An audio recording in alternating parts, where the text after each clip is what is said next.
Une fois votre document ouvert sous Word 2010, vous allez enfin pouvoir saisir votre texte.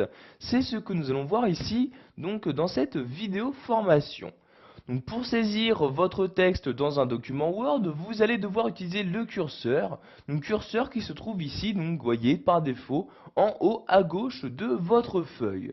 Donc une fois que vous allez ici, donc, que vous avez placé votre curseur, vous pouvez saisir votre texte en utilisant votre clavier. Donc vous voyez par exemple ici, je saisis donc caractère par caractère. Bonjour tout le monde comme ceci. Donc, vous voyez, j'ai pu saisir donc à l'aide de mon clavier donc cette phrase-ci. Vous pouvez à tout moment déplacer le curseur ici donc pour modifier donc le texte que vous avez écrit.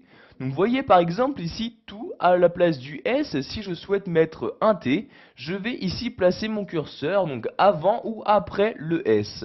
Donc je peux soit le déplacer à l'aide de ma souris et de mon clavier, à l'aide des flèches droite et gauche.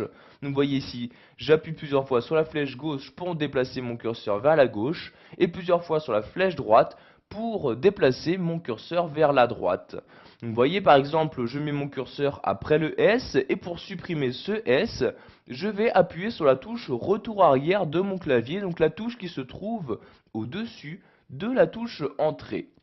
Donc j'appuie une fois sur la touche retour arrière et comme pour le voir, le caractère qui se trouvait juste derrière a été supprimé. Je peux maintenant en insérer un nouveau, donc ici un T, j'appuie donc sur la touche T de mon clavier et voyez ce caractère s'est bien inséré à l'endroit où se trouvait mon curseur. Donc je vais maintenant revenir à la fin de la phrase, je clique donc ici.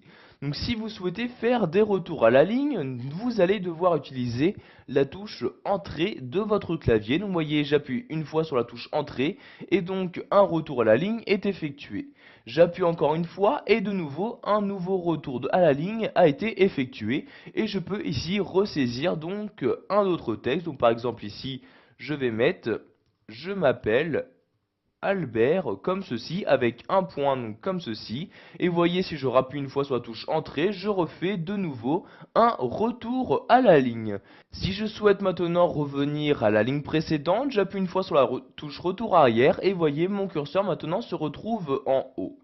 Donc si je souhaite ici supprimer par exemple le mot Albert, j'appuie plusieurs fois sur la touche retour arrière donc pour supprimer caractère par caractère et je peux supprimer de cette manière donc toutes les informations saisies donc dans le document Word. Voilà, vous avez maintenant la possibilité de saisir du texte sous Word 2010. Vous savez donc maintenant comment insérer différents caractères et comment les modifier.